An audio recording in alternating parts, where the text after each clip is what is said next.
Okay, thank goodness. I had to reboot the computer there at the last minute. Can you guys hear me okay? Yes. Okay, good. Yes. All right, is it 2 o'clock? So is it 2? Yeah, it's 2 o'clock. So I'm going to call the meeting to order. Thanks for everyone being here today. Thanks to Ross for covering last month's meeting while I was out of town. I appreciate that very much. I was able to look at the video of the meeting, and I think I got a pretty good grasp on what was discussed and what have you, as well as having some other conversations. So thanks again to Ross for doing that. So today, I don't have much new business, but we do have several things on the agenda that from last month's meetings that we need to cover off on. So I will start out by asking for any additions or deletions to the agenda that I've sent out.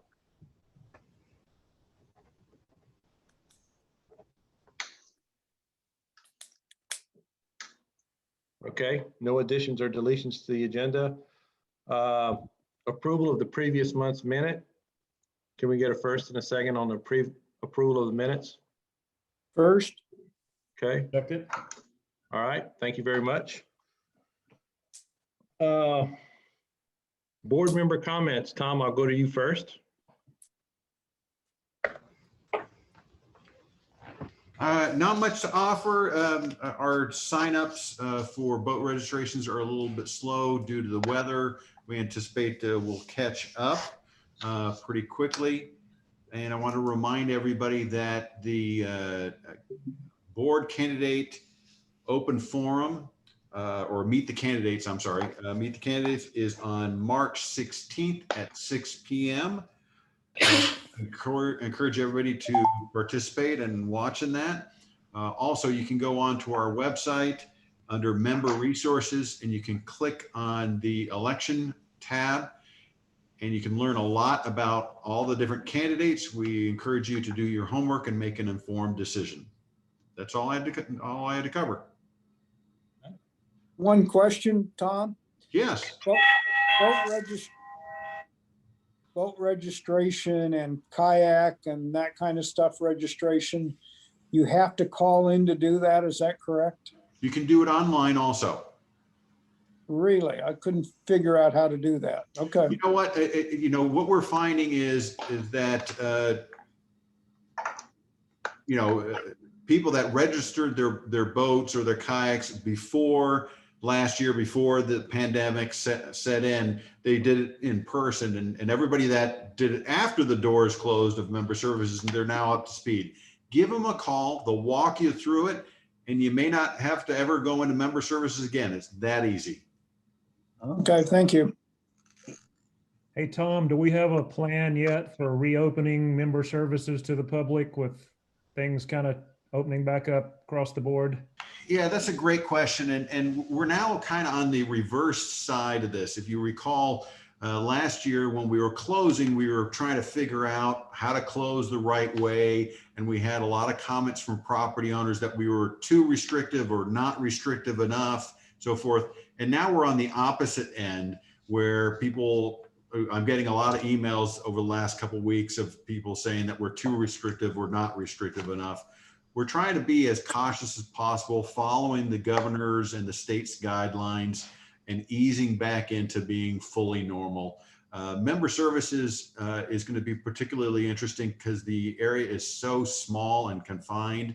I think that member services will probably be one of the latter ones to open up fully. Because it's just going to be really challenging to maintain social distancing in that small space. Sure. Any other questions? Great. Okay, thanks, Tom. Appreciate it. Rick, I guess we'll turn it over to you next. Okay, John is 6 feet away, so I'm going to take my mask off. So we've got a lot going on as we're starting to gear up for a new spring. The Lake Rayburn project, we're currently still on drawdown. We're down about 80 inches. We do have the siphon off currently. We actually broke siphon a couple days ago. we tried to restrict it down to just a minimum flow, and we lost siphon. So, but that's probably okay. The repairs that we were going to do to the ramp are fixed. It's done. The ramp is now wider, a straighter shot, looks real good. And before the week is out, we're going to open it to the public. We wanted that concrete to cure a little bit yet. There's also an outflow on the dry side of the dam from the overflow of the lake. And that area had been eroded quite a bit. And we have since placed riprap in that area. We still need to kind of lock that together with concrete, and that'll be coming in hopefully in the next week or two, while there's no water flowing over that area. So as far as the valve on the lake goes, there's a valve that appears to be down about 22 feet, and it may have as much as 10 feet of debris above it. There were never as is drawings made after the dam was complete, so we're not real sure about that. But we're going to go in. Actually, the guys are there right now as we speak, doing a little test to try to locate where the inflow for that valve is and whether we can safely get it open. Hopefully we can. There is still one cove that is going to be dredged. And so that will necessitate the lake staying down until at least April 1st, like we had made previously known. We may decide after the fact to keep it down a bit longer, depending on what this valve test tells us.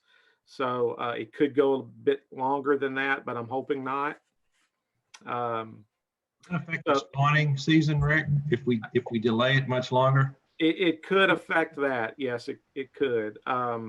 So not a problem for the largemouth bass because we tend to have too many anyway. And the bluegill and other fish are multiple spawners. So they'll spawn in June, July, and August, even if the lake stays down. So don't anticipate too much issue there. As far as the Poa Rangers go, for the month of February, even with the weather, we had 1,073 contacts, 20 people removed who were not members. On the water, we had 38 contacts and 29.25 hours on the water, which is pretty good considering the time of the year. We are beginning to see outdoor participation ramp up very quickly. This past weekend, we saw overflowing parking lots at Tanyard Creek and also at the Avalon Beach area due to trail usage. So we are forming up to pour concrete slabs at the small dog park. I know it's not Lake's material here, but just in case you need to know or somebody asks, the sodding will go in the next few weeks. So that's going to happen real quick as well. Grounds maintenance has been working on refurbishing picnic tables. When the weather's bad, that's something that they can do indoors. We're gearing up to do our spring pickup of trash on the lakes. And so especially with this wind, it should blow everything up into one area, which would make things easier for us. As far as the Lake Ann sinkhole goes, we had another on-site meeting with Terracon last week. They laid out some procedures that they hope to see us do as far as staging, job 1, job 2, job 3. We need to have a meeting. We're going to have a meeting later this week and actually decide what we're going to do. But filling that sinkhole is job 1. Future stages will involve removing some trees and filling voids in the overflow area. In Department 480, Fisheries and Water Quality, we had our fourth and fifth trout stocking of the year. Because February was so cold and ice covered for most of the month, we actually delayed February and did a double stocking in March.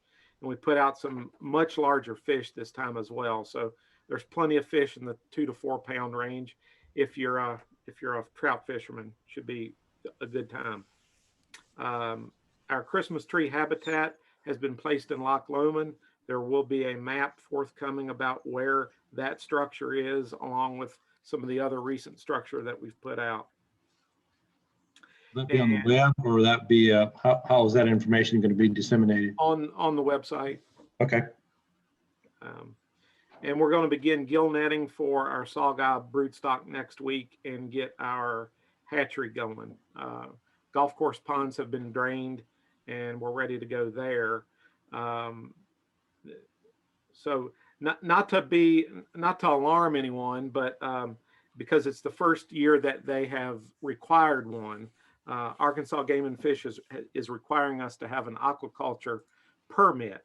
And so they came out, and the state pathologist, the district biologist, and the assistant chief of hatcheries came out and toured our facility as part of the granting of that permit, and everything looks good. We should get that soon. And that's all I have. John, you have anything else? Nothing at all. Well, Rick, going back to the Lake Rayburn drain now, the big valve intake, did the bubble test work? So the bubble test is happening right now, today. We ordered a plate to cover the backside of that valve. They sent us the wrong plate, not once, but twice. And so that's now just now happening today. As soon as I leave here, I'll go out there. If you want to meet me there, you can see it happen. Yeah, I'd like to see it. Okay. And you did cover it off Lake Ann. We still don't have a cost estimate of what it's going to cost to get. No, we had a meeting last week with, is it Eagle Concrete now? And they were going to develop a cost estimate for us. Okay. Yes, the lake is the drain. We currently have the lake at full pool, and when we actually go to make that fix, it'll take me about a week to get the lake back down. But for the meantime, because we didn't have a time frame, I let it come back up. Okay. Rick, another question about the sinkhole on Lake Ann. If I remember right, you said a number of years ago there was a similar problem. That was long before my time. It was about 15 years ago. Is the recommendations this time similar to what was done last time? So last time it was filled, it appeared to be filled with riprap, which is still kind of porous. So they're recommending a flowable fill, a concrete that would expand and fill into the nooks and crannies and make a better seal. We're also going to, we think we have a good idea where the water is infiltrating into the sinkhole, and we're going to attempt to block that off so there's no further movement in that direction. Okay. Rick, will there be like some kind of cap or something placed in there before they put the flowable fill in there? Or is that going to be designed by It's going to be engineer or designed something by our like that, or- engineering firm. I'm Okay. not exactly sure of the specifics on that, but I would imagine that they would take that flowable fill right to the surface of the sinkhole. Yeah, my experience, and you can be pumping flowable fill in there for a long time, Very well could and it be. gets very expensive. Yeah. Any other questions for Rick? Is John on? Does John have anything to say, Rick? Do you know if he's on? John's here. I'm right here. I've got nothing. Okay. Hi, everybody. Okay. And I failed to ask the board members. I see Sandy and Dave Brandenburg. Anything from you guys? Okay. Nothing? All right. We'll move on to the next items on the agenda. So one of the things on the agenda was the update on the Lake Ann sinkhole. I think we talked about that already. We talked about the Lake Rayburn drawdown and the ramp repair. So now the only other thing that I have on the agenda is an update from the subcommittee on the jug line, limb line fishing issue that was discussed last month. So is somebody going to handle that, or who was on the committee, on the subcommittee? Carol is not, she's trying to talk, but she's still muted. And Here. There we go.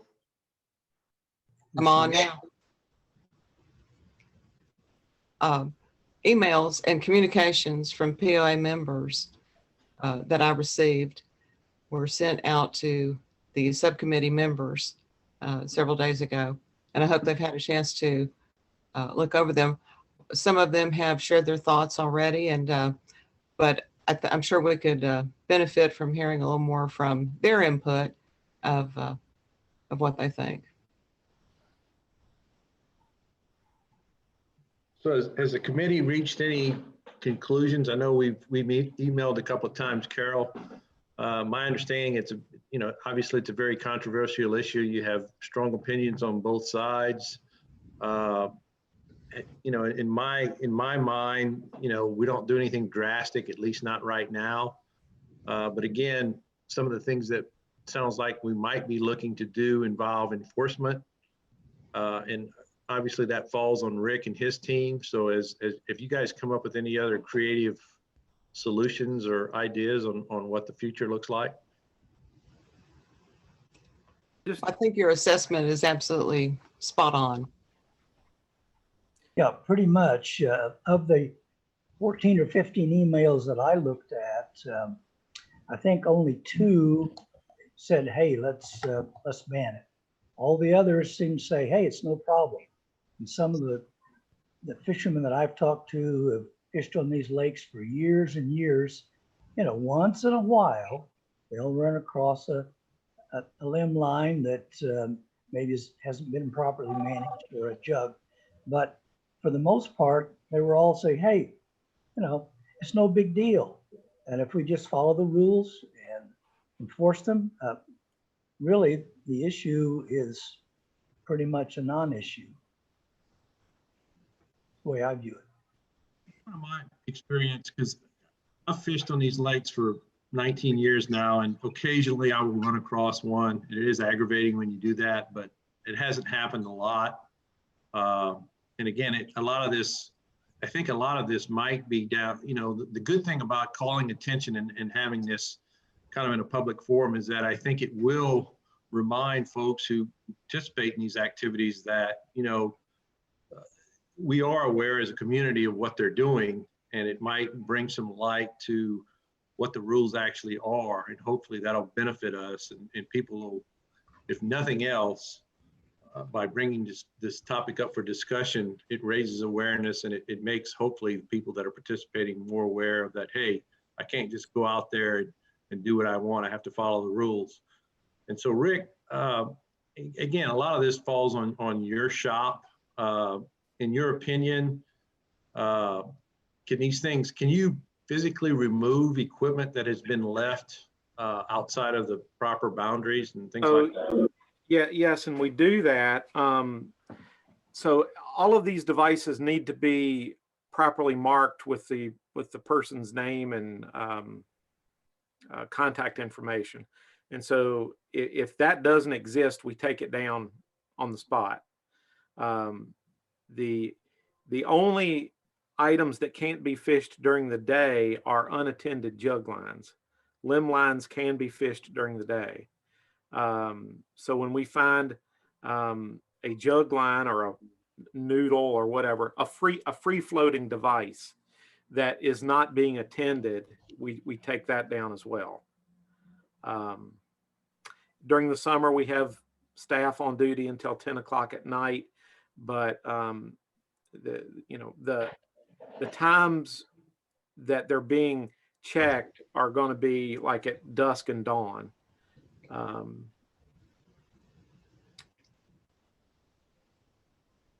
don't know that I've ever actually seen someone in the process of setting them. We've of course found them after the fact, but I mean, I think we're able to keep a pretty good handle on it. The only concern that I would have is if somebody made a wholehearted effort to go out and set a bunch of lines and you know, at some point it borders on commercial fishing. And, you know, these fish being something that we purchase and put in the lake, I personally would rather see them caught, you know, with active methods rather than a passive method like this. But it's fairly limited in how many are out there, and I think it's something that kind of flies under the radar and can continue to if people are made aware of what we expect. Is there a limit on the number of catfish or the number of lines that can be put out or the number of hooks or the number of baits? Or is there any limit from the state? It's 20. We're looking that up. There Okay. is a limit. 25 free floating fishing devices. Did you hear that? Yeah. 25 free floating fishing devices. And 100, well, Or if it's a trout line, is it 100 hooks?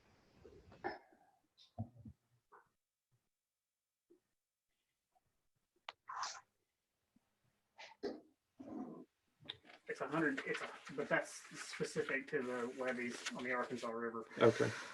So it doesn't look like there is a limit on limb lines. That they've got to be more than. I guess the other question I have is there a way of knowing, do we have any kind of an estimate on the number of fish that are being captured this way versus traditional active fishing methods? I mean, I know it's probably very difficult to find out, but It's really difficult. We've got a couple of guys that do it quite a bit and take quite a few, but there aren't very many of those out there. Can I share We my have a experience daily, with I'm sorry. this is Jason. I had a unique experience happen last year with this. I've never limb lined or jug fished ever. But I got called by one of the ranger on 2 different occasions saying that I need to come pick up my fish on the limb lines. You share a name with somebody who does participate. I do. So it made me think. So how can we keep that from happening in the future? Is there some way to get like tags from the POA that you have to return, and then maybe you can report your catches or something like that? I don't know. Does that make a sense? It's a possibility. I think that would kind of have to be voluntary. Mm-hmm. I don't know that we would have any teeth behind that kind of a rule. It should be Rick, noted. Do we have a daily catch limit on catfish for rod fishermen? Durham, is it 6? I think it's 6. 6 per day. Okay. And that's And the limits are the same. No matter how you fish, the limits are the same. So right. Your bag limits. Yeah. Your correct. creel limit. So even if a guy puts out a limb line with 20 hooks, he's going to be limited to 6 fish. To keep same as fishing, you can catch and release 1,000 fish a day, but whatever he's taking off the water is the same limit as the. Unless there's 2 or 3 in the boat, then they can keep everyone's limit. That was my concern, is if these guys are out fishing whatever the daily limit is. I don't see any evidence of that. Okay. Yeah, one more comment, Rick. Of all the emails I read on this topic is that most of them were concerned about trot lines. There were a number of negative comments about trot lines. Do you have any idea how many trot lines that happen to be out at any particular time or any particular time of year? We come across one every now and then. They're not as, just by the nature of what they are, they're not as well marked. If a limb line, you see it hanging from a branch, a trot line can be tied under the water surface on each end, and you never really know it's there. And I know there was some concern about someone being able, to get into it or to wrap a boat prop around it. That of course there is a possibility of that, but for the most part, they're deep enough that that's not an issue. Rick, on the trot lines, is there a regulation like the ones that Carol shared with us for trot lines? And does it make sense to evaluate that? They pretty much fall in the same category as limb lines, at least from the AGFC standpoint. Yeah. You can't fish more than 100 hooks at any time, but that's only on the Mississippi River. All devices must have the owner's name, address, or vehicle operator's license number or current vehicle license number on the person using such equipment. So that's. So Rick, I mentioned this to Carol in an email this week or last week, I can't remember which, but is there something from a communication standpoint on the bulletin boards at the launch that might be helpful that says something to the effect of jug line and limb line fishing rules strictly enforced? Or We can absolutely put that on there. okay, because I think again a lot of this is if people know that we're watching and we're aware, we're paying attention to what's going on out there. Mhm. Hopefully it eliminates any illicit behavior. Not that there's a lot going on now. Again, I don't have a care in the world about this because I never participate in this activity, but I know there's a whole bunch of people that seem like they do. Yeah. And some of these devices can be kind of elaborate. I'm sure people don't want to lose their equipment, and if it's not labeled, properly, if they're not being displayed properly, it's not my intention to return it. So, so they would lose their equipment. So, spelling that out on those kiosks would be a good thing for sure. Carol, is there anything else that the committee has come up with in discussions?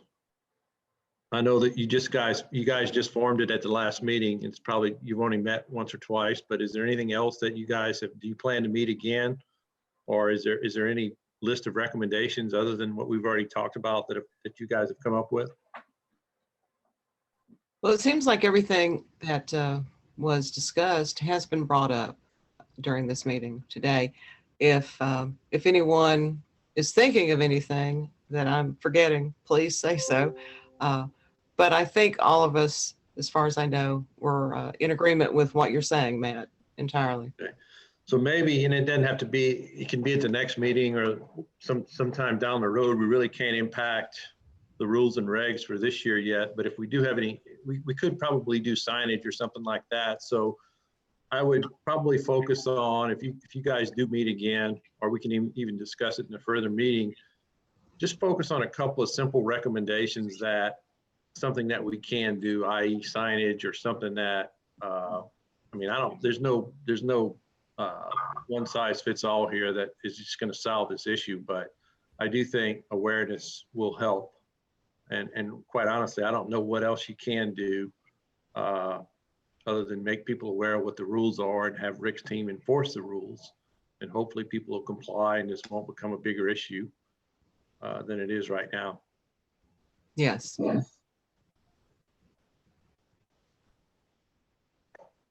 Anybody else have anything to say about that topic right now?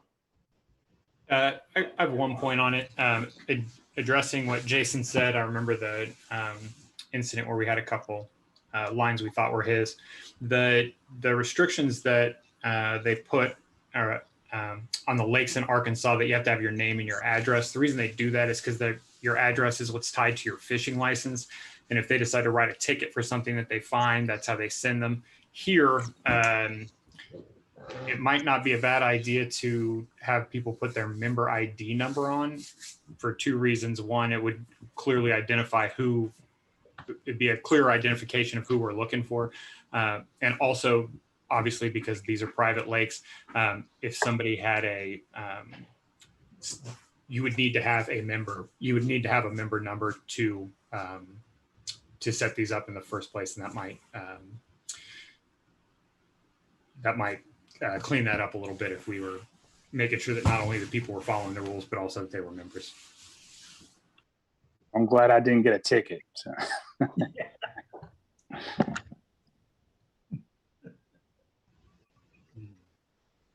Okay. So I guess I don't have anything else to say on the topic. Does anybody else have any more comments on that? Or, I mean, it's not a, we can discuss it in future meetings and what have you, but if the subcommittee doesn't have anything else to say about it, I don't think does anybody have anything else?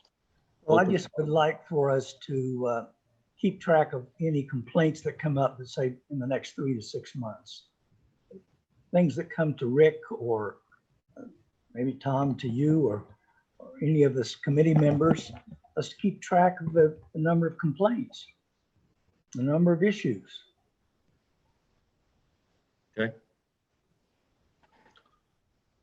All right. Tammy sent me an email before the meeting started saying there was no guest input. Nobody had any questions or concerns to raise during the meeting, so I don't have anything else to read. Does anybody have anything else to talk about or bring up or discuss or questions on anything? Hey, Matt, real quick, regarding Trey's idea, I was able to look up on our website and it says all jug, limb lines, yo-yos and trot lines shall prominently display the member's name, phone number and address, and current driver's license or current vehicle tag number. So that level of information is already required in our fishing regulations. Okay. Good to know. Tom, the only issue with that is that you could come from out of town, own a member lot, put your information on there, and if you didn't live in Bella Vista, for us to be able to tell right away if it's a member or not. Does that make sense?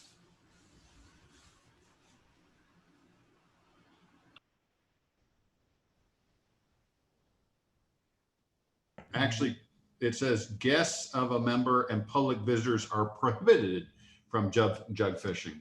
So, but it could be an out-of-town member. That's right. I forgot we prohibited them from doing that. I meant to ask Rick if he had an idea of when that came in, that we prohibited guests from doing that. I don't recall. Was that a recent thing? No, I think it's very old regulation, I believe.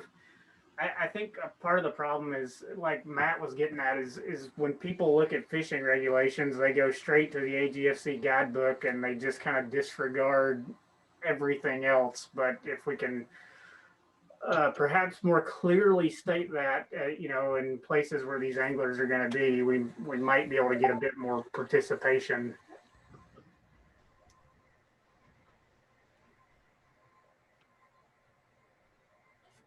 That's why the idea of coming up with, check in at the POA and pick up something, that you have to return might be a good way to keep up with that stuff. And they can get all the information they need and know how to abide by the rules.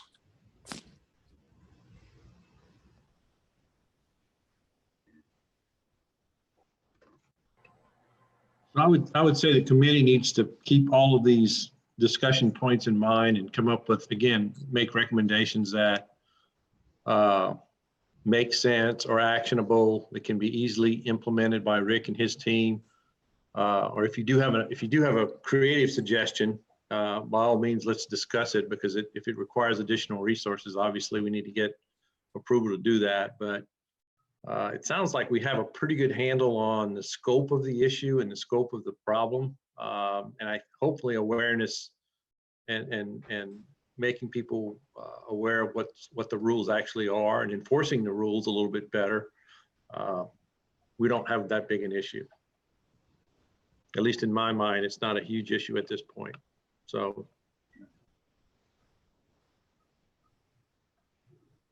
Okay, anything else? Yeah, Rick, you say the test is going to be over on the dam near the outlet, near the drain area. You're muted. I know, I'm trying to unmute. Oh, there you go. It's going to be at the overflow structure, the concrete overflow structure. The Okay. valve is down inside of that. Oh, okay. Yeah. All righty. So you're headed over that way. I am. I just got a message. Charlie Holt in the water department is helping us with this. And I just got a message that he is running 45 minutes late, which should mean that we could all get there at about the same time. Okay. Yeah. 45 minutes. Thank you. Guys, if nothing else, I'm gonna go ahead and adjourn the meeting, and thanks for everyone's participation, and we'll see you all again next month. Thank you. Okay, thank you.